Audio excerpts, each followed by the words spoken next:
You think you can show up at my daughter's wedding in that suit, old man? Brad sneered as he glanced down his nose at me, barely hiding the smirk.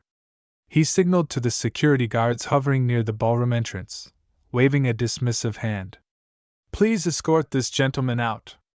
We can't have him running the photos, he said, just loud enough for the other guests to catch his disdain. The guards froze, exchanging wary glances. One leaned toward the other and whispered, That's Frank Carter. He's a VIP. Don't mess with him. For a moment, the grand hall at the Westchester Plaza was so quiet you could hear the faint clink of crystal glasses. Everyone seemed to pause, waiting for the next act of the unfolding family drama. Honestly, Brad, where'd you dig up that suit? Out of a discount bin at Goodwill? His words landed right as I took a sip of water, making me stop mid-motion, the glass halfway to my lips.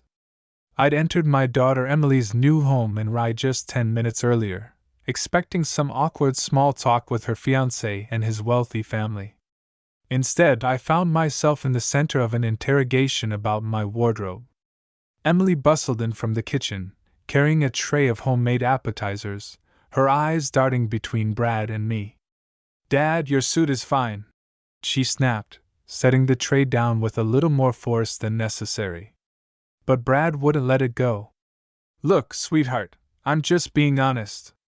Your father seems like a nice guy, but in our world, appearance is everything.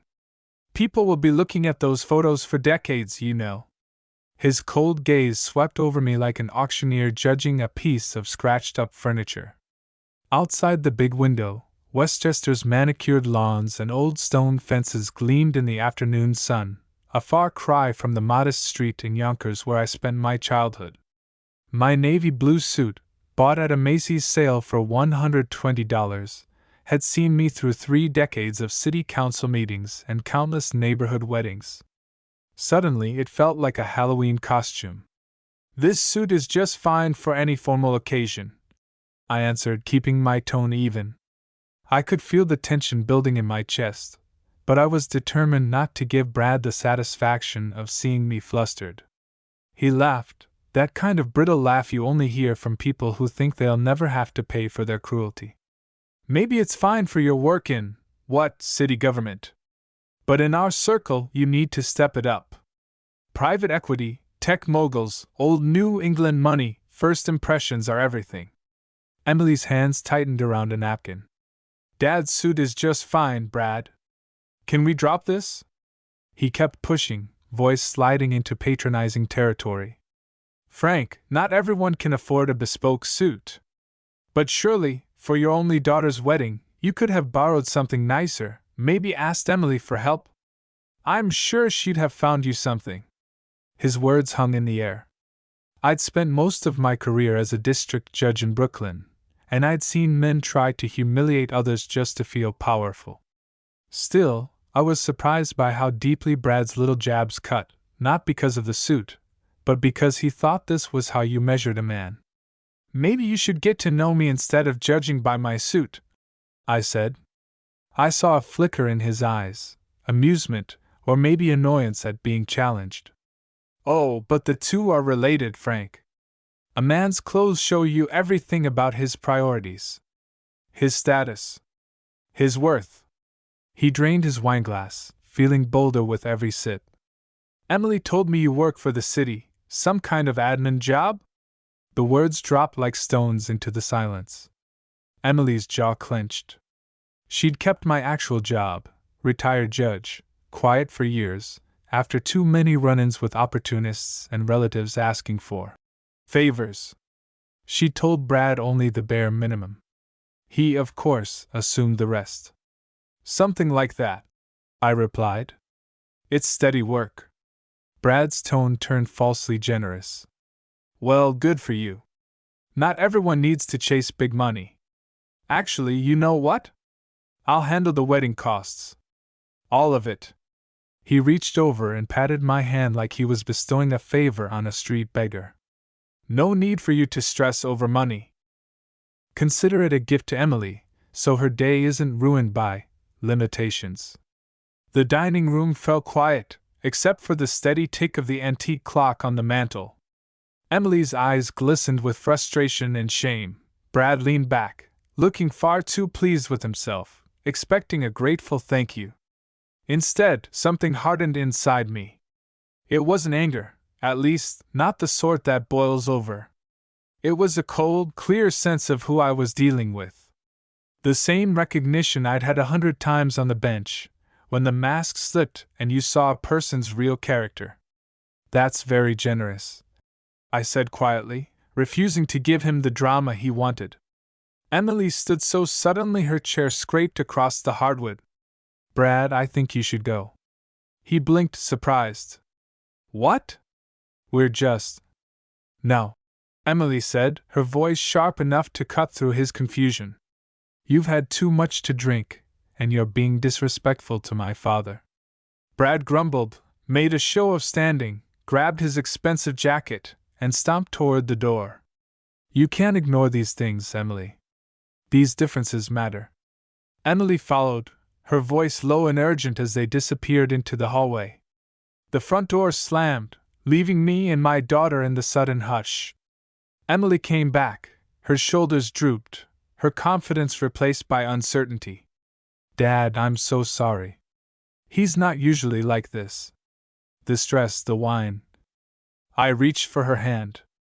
You don't have to explain. These things take time. Getting to know people. Seeing who they really are. She looked up at me, searching my face for signs of anger or disappointment. I just smiled softly. Tomorrow is a new day. We'll see what it brings. And as I left Emily's house that night, the autumn air cool against my skin, I wondered what Brad's next move would be, and how much more of the real man would show as the wedding day crept closer. The following morning dawned gray and chilly, typical for early spring in Westchester. I sat at my kitchen table, old habits running strong, black coffee in my favorite Yankees mug, the newspaper folded to the crossword. The silence of my house felt heavier than usual. Even after all these years, I could still picture my late wife, Martha, shuffling in, making her gentle jokes about my judge face, and fussing over breakfast. But yesterday's dinner wouldn't leave my mind. I could see Brad's sneer, the glint in his eye, and the way Emily's hands shook as she cleared the dishes. I'd seen arrogance before, but it was different when it was aimed at you, or your family. I was halfway through the crossword when my phone rang. The caller ID read, Emily. I smiled as I picked up. Morning, sweetheart. Dad, did you get home all right last night? Her voice sounded small, apologetic. I didn't want to leave things like that. I'm fine, Emmy. Got home, made some tea, even finished the crossword. And you? She hesitated. Brad tried to call after he got home. Left 3 voicemails. He kept saying he was sorry if he embarrassed anyone, but he still thinks you should try to, blend in more with his family's expectations. I could hear the strain in her voice. Emily had always been a peacemaker, even as a little girl, always wanting everyone to get along. Em, I said gently. I've spent most of my life not blending in. It's worked out fine so far. She laughed, the sound like a bomb. I know, Dad. I just want the wedding to be perfect. I told her not to worry about me, that she should focus on enjoying her engagement. We talked a little longer, about the caterer, her dress, how her best friend Jessica was flying in from Chicago for the big day. When we hung up, I felt both reassured and more worried than ever. Brad was going to be a problem. After lunch, I took a drive to the Bronx to check in on my old friend Joe. We'd met on the bench decades ago, back when we both still had brown hair and bigger dreams. Joe always gave good advice, straight, honest, and a little gruff. He greeted me with a bear hug and a mug of strong coffee. Heard your daughter's getting married. Mazel tov. But you got that troubles coming look, Frank. I filled him in, from Brad's snide comments to the not-so-subtle threats about the wedding. Joe whistled. I've seen the type. Think money makes them kings. Let me guess, his family's loaded? Yeah, Tech money. His dad's some startup exec, his mom runs charity galas. The whole package. Joe sipped his coffee. You know what they hate most? People who can't be bought or intimidated. Brad thinks he's running the show, but he doesn't know you. I smiled. Maybe not, but he's trying. He even threatened to bar me from the wedding if I didn't dress up to his standards. Joe laughed so hard he almost spilled his coffee. What did you say? I told him I'd be wearing the suit I own. It's good enough for me. But honestly, Joe, it's not about the suit. It's about control. He leaned back, nodding. You ever think about telling Emily what you really did for a living? I shook my head. She asked me to keep it quiet. She wants a normal life, not a judge for a father-in-law. Joe grunted. Normal went out the window the minute she met that kid. Just watch yourself. Guys like Brad, they only get nastier when they don't get their way. After I left Joe's, I stopped at the florist, ordered Martha's favorite flowers for her grave. Daffodils and tulips, a reminder of better springs. I stood at the cemetery, hands in my pockets, the March wind stinging my face. I could use your advice, Martha, I murmured. Emily's in over her head, and I can't fix it with a ruling from the bench. Of course, the world kept turning. In the days that followed, wedding preparations rolled on. Emily texted photos of table settings, invitations, cakes. I played the part of the excited father, but inside, I was keeping score. Every conversation with Brad became a chess game, polite words hiding deeper motives. Then, on Saturday morning, the phone rang again. This time it was Brad. He sounded more sober, more cautious, but just as condescending. Frank, I wanted to apologize for the other night. I may have been a little harsh about the suit, but I'm just trying to make sure the wedding goes smoothly. You know, appearances really do matter in our circles. I let him talk. He rambled on about guests flying in from Boston and San Francisco, about how every detail reflected on his family's reputation. Emily deserves a perfect day, he finished, and I hope you'll do your part to make sure it's not overshadowed by, unnecessary drama. I'll be there, Brad, I said. And I'll be wearing my own suit. There was a long pause. Well, I hope you reconsider. But if not, just know there are standards to uphold. The call ended, but the real conversation had only just begun. Brad was upping the stakes. And I quietly was making my own plans. The days leading up to the wedding slipped by with a strange tension, like waiting for a summer storm. Emily called less often, her voice sounding rushed, distracted by flower arrangements and last-minute seating changes. Brad, for his part, kept his distance, but every now and then I'd get a text. Don't forget the suit situation, Frank. Or, let's keep everything classy for Emily's sake. On a rainy Wednesday afternoon, I decided to walk around the neighborhood, just to clear my head. The small brick houses on my block had seen generations come and go. Most of my neighbors were younger now, families with noisy kids, people heading into the city every morning. But old habits die hard, and I always stopped at the corner diner for a slice of cherry pie. Sandy, the waitress, noticed my mood. You look like a man with worries, Mr. Carter. Pie on the house? I smiled, grateful for the small kindness. My daughter's wedding is almost here. You'd think after a lifetime on the bench, family drama wouldn't get to me. She laughed. You know what my grandma used to say? Nothing gets messy like a wedding. Or an inheritance. Or a kitchen with too many cooks. I thanked her, and as I walked home with pie in a paper box, I realized how right she was.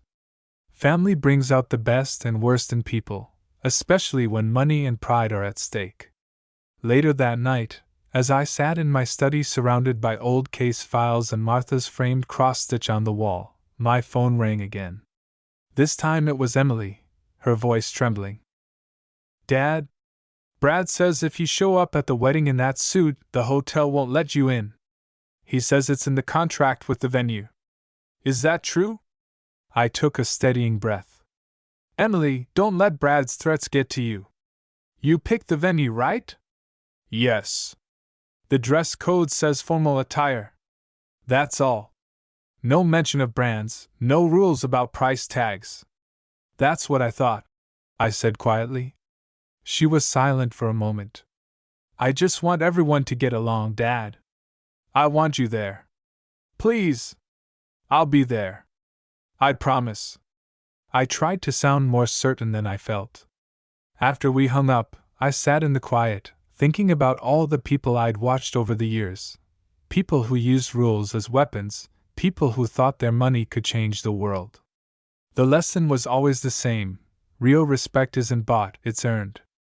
That Friday, I drove to the Westchester Plaza to get a feel for the place. The hotel lobby was all marble floors and giant potted palms, the kind of place where valets in red jackets opened the doors with a little too much flourish. I wandered around, quietly noting the exits, the locations of the ballroom and garden, and even introduced myself to the head of security, a sturdy man named Victor Jones. He shook my hand with a firm grip. You must be Emily's father. She's talked about you. I smiled. Only the good parts, I hope. Victor grinned. Don't worry, Mr. Carter. We're used to big events. Everything will go smoothly.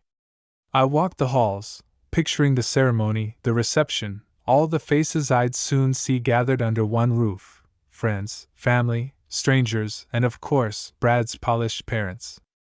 By the time I left, I felt a little better. Maybe Brad was just blustering, a man trying to control too much. Back at home, I found a heavy cream envelope in my mailbox. It was the formal invitation, all gold embossing and elegant script. Mr. and Mrs. Bradley Kingsley request the honor of your presence. The names glittered, but my own was there, tucked in at the bottom. Frank Carter, father of the bride. I put the invitation on my fridge with a magnet and made a decision. I would wear my navy suit, polished shoes, and the tie Martha had given me for my retirement party. That would be enough. The night before the wedding, Emily called one last time. Her voice was tired but hopeful. Dad, I can't wait to see you tomorrow. I know it's been stressful, but it'll all be worth it. Sleep well, Emmy. I'll be there bright and early. That night, as I hung my suit on the closet door and laid out my cufflinks, I remembered every time Martha had reassured me before a tough day in court. Just be yourself, Frank. That's always enough. The house was quiet, the air thick with the sense that everything was about to change. Tomorrow, I'd step into a room full of people who didn't know me, or thought they did. But I would stand tall, for Emily, for Martha, and for myself. I didn't need my alarm to wake me on the morning of Emily's wedding. I was up before dawn, nerves tingling the way they had before big verdicts. The spring sunlight crept through the window, painting golden bars across my bedroom floor. I sat on the edge of the bed, looking at the suit, navy, pressed and ready, a modest badge of all my years. My hands were steady as I shaved and buttoned my shirt, even if my mind kept spinning back through the last month. Brad's ultimatums, Emily's anxious calls, all the quiet disappointments of a father who wanted only happiness for his girl. Breakfast was toast and black coffee, but I barely tasted a thing. The street outside was hushed, dew sparkling on every lawn. I paused at the old family photo in the hallway, Martha with her patient smile, Emily as a beaming kid on my shoulders.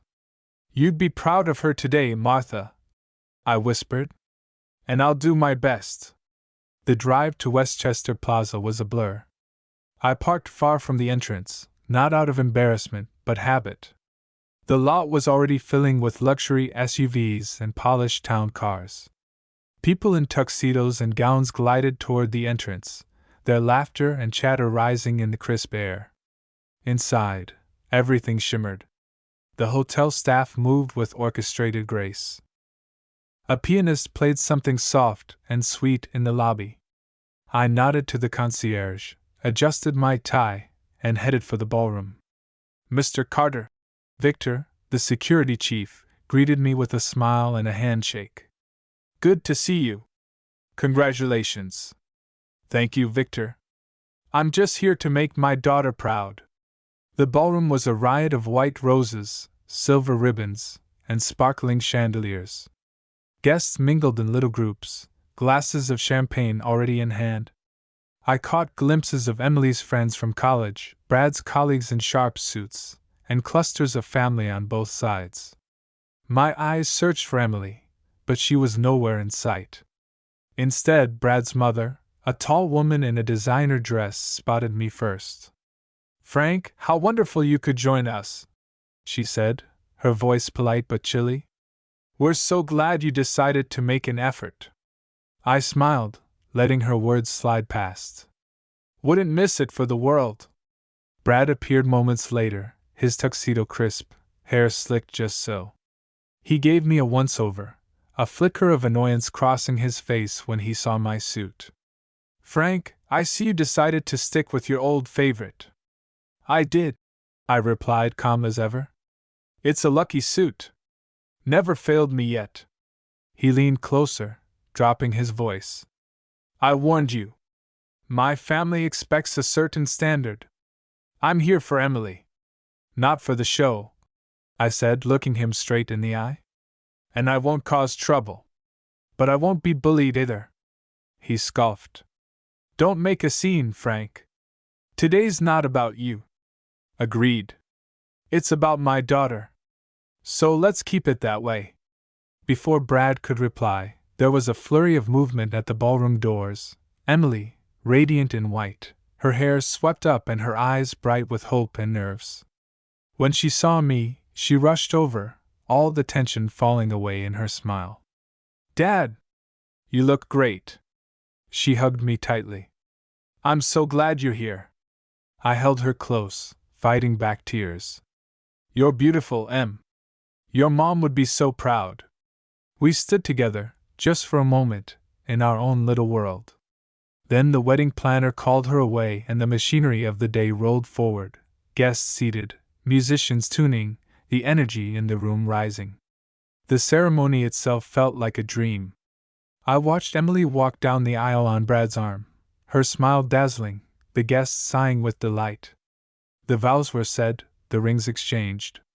I blinked and it was over. Applause, cheers, the first kiss. My girl was a wife now. But as we moved to the reception, the air shifted. Brad's father, a silver-haired businessman, made a pointed toast about striving for excellence in all things, even appearances. Brad's friends made subtle jokes about old-fashioned traditions. I felt the stares, the sidelong glances at my suit. But I refused to shrink. I danced with Emily, held her tight as the band played our old favorite, Stand By Me. For a moment, it was just us, father and daughter, the world and its judgments falling away.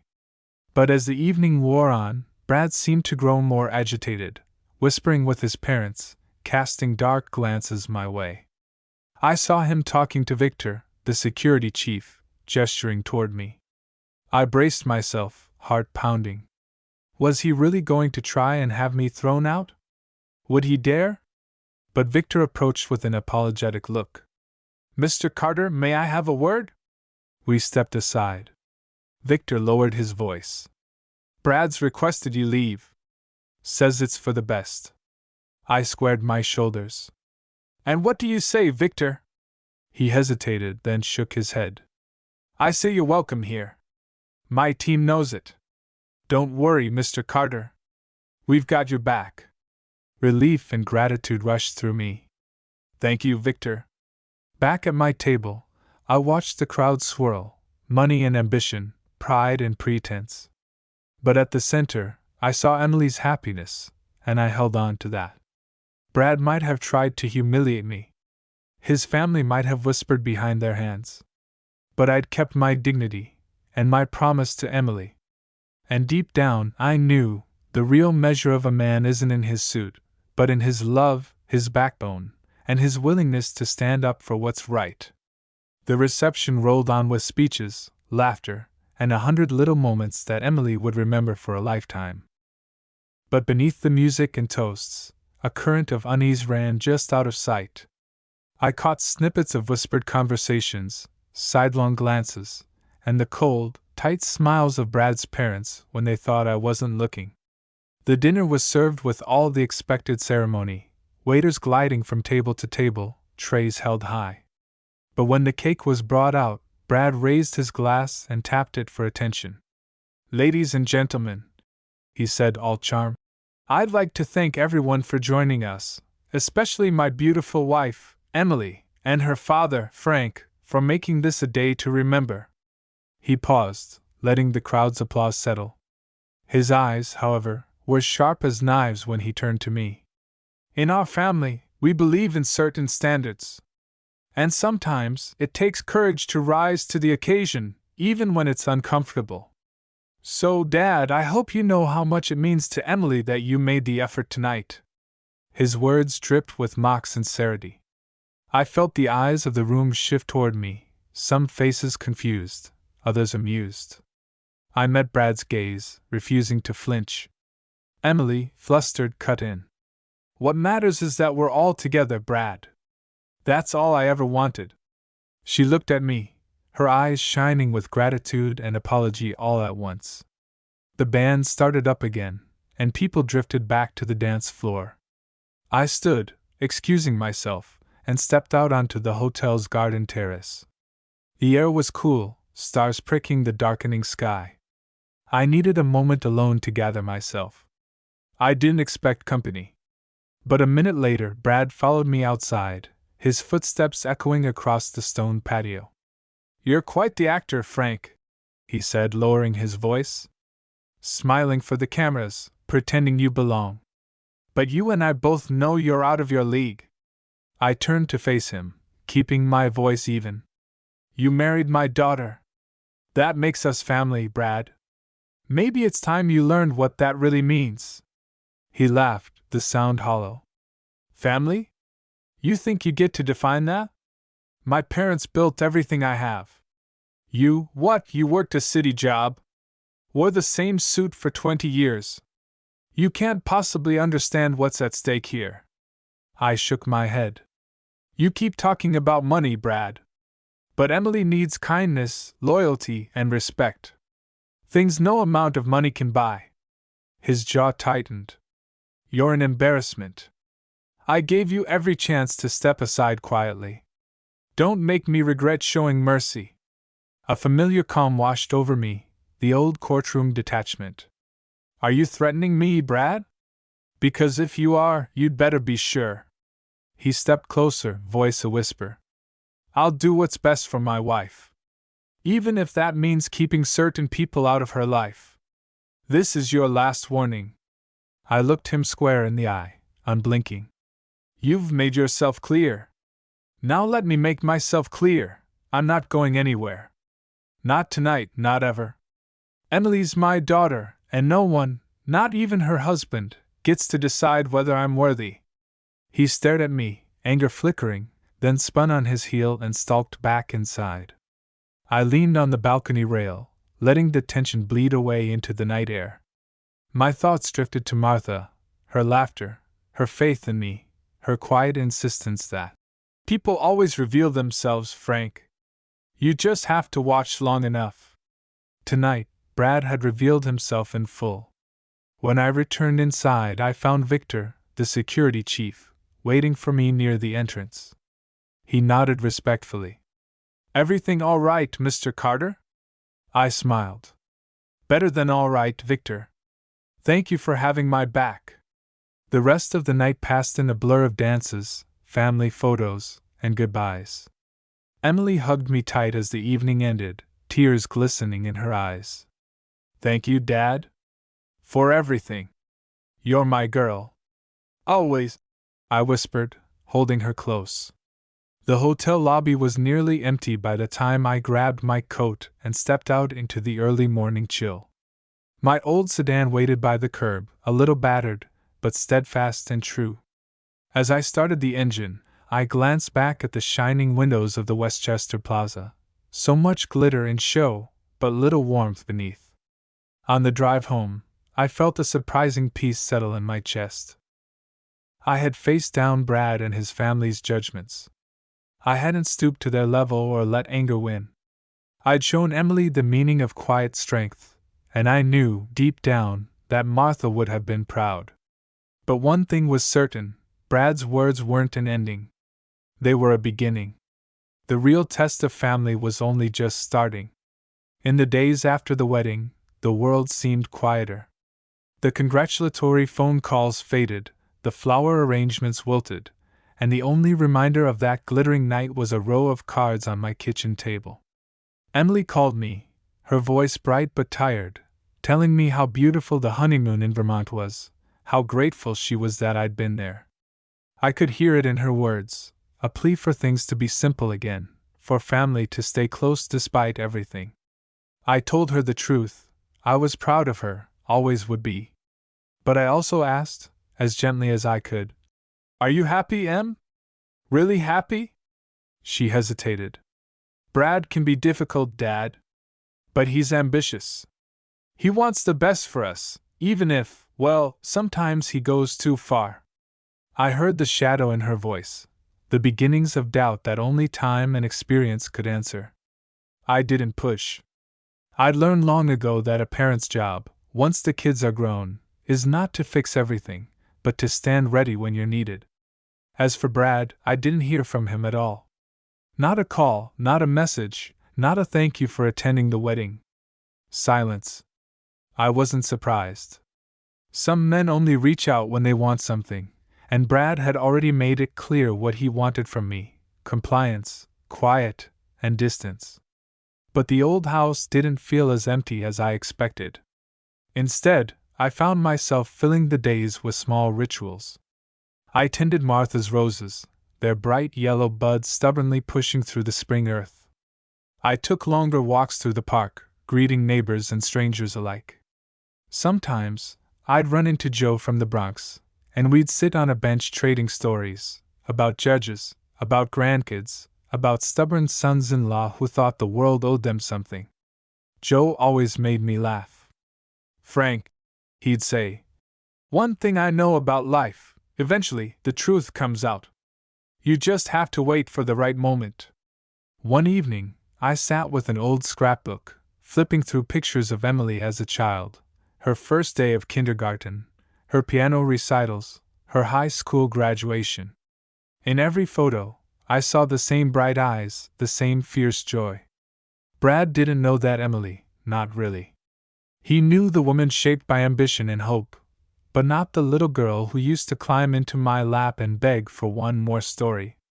That night I wrote her a letter. Not an email, not a text, but a real letter, pen on paper, the way Martha used to do. "Dear Emily, I want you to know that you were the brightest part of my life, every single day. I know things with Brad might be difficult, and I know you're trying to make everything work. Just remember, you deserve respect, kindness, and someone who sees the best in you, not just when you're in a white dress, but every day after. No matter what, I'm here for you. And I love you. Dad."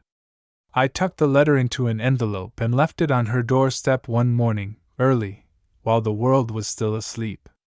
I didn't want Brad to see me. This was just between father and daughter.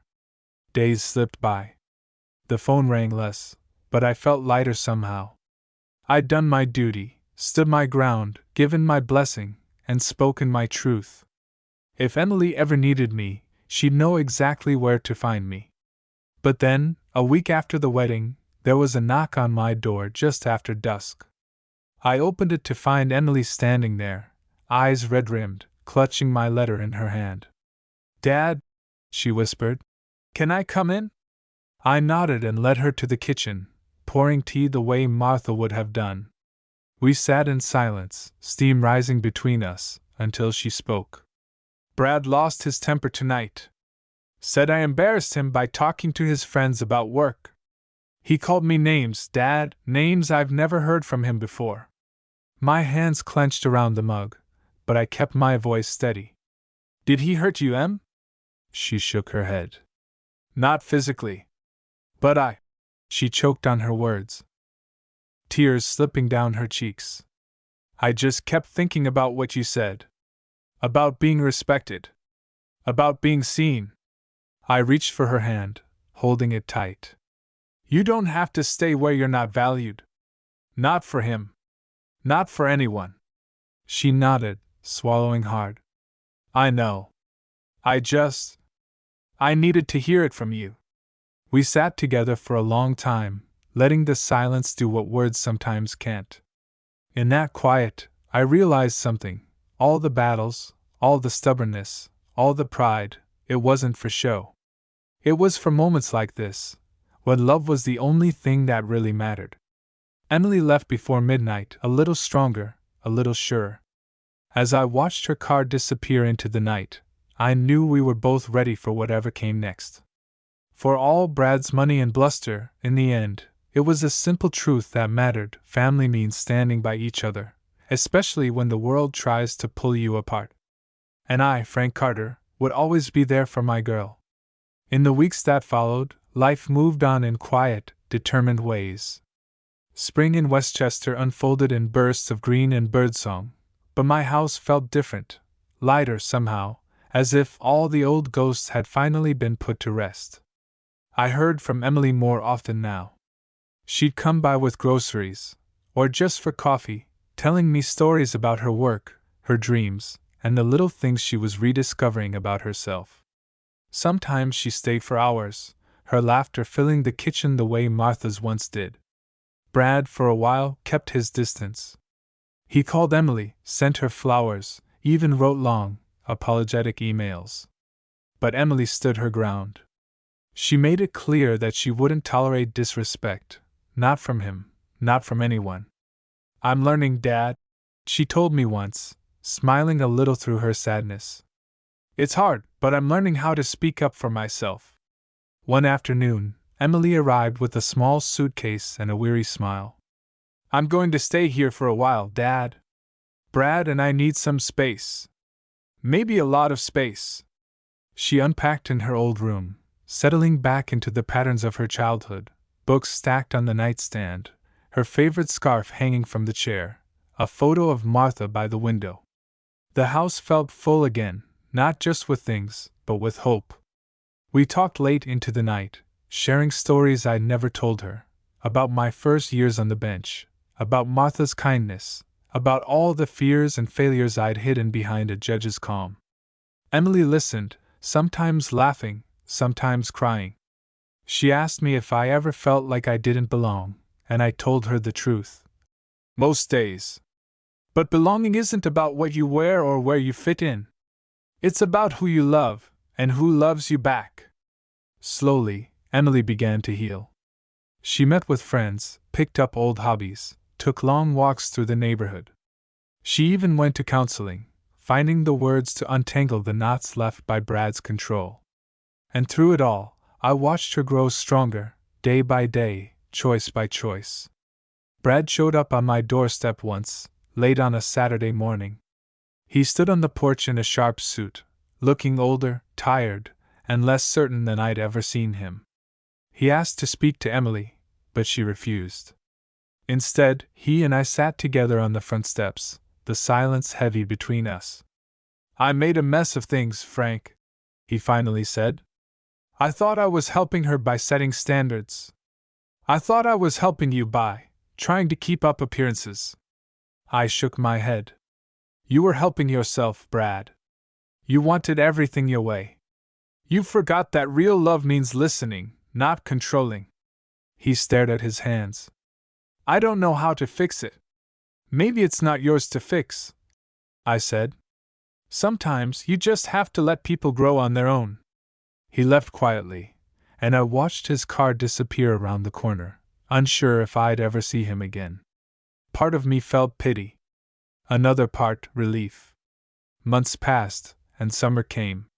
The roses Martha planted burst into bloom, their color a fierce, living reminder of the strength that had always held our family together. Emily found a new apartment nearby, with bright windows and space for a cat she'd always wanted. She invited me over for dinner, and we toasted with sparkling cider, laughing at her attempts at Martha's old recipes. Looking back, I saw the journey not as a series of wounds, but as a path of lessons, some bitter, some sweet. I'd learned that dignity isn't for sale, that love endures long after weddings and disappointments, and that being a parent means showing up, again and again, even when it's hard. On Emily's birthday, she invited friends and family to her new place. The house was filled with laughter, music, and the smells of homemade pie. As she blew out her candles, she looked across the room and caught my eye.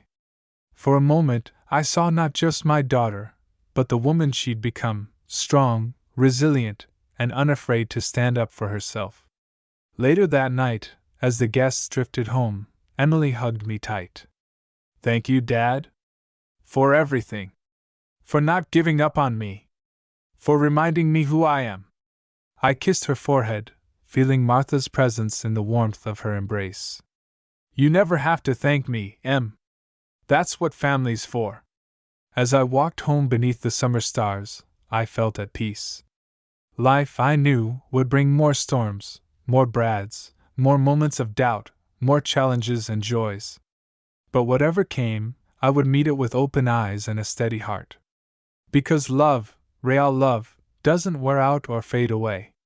It simply grows stronger, one ordinary day at a time.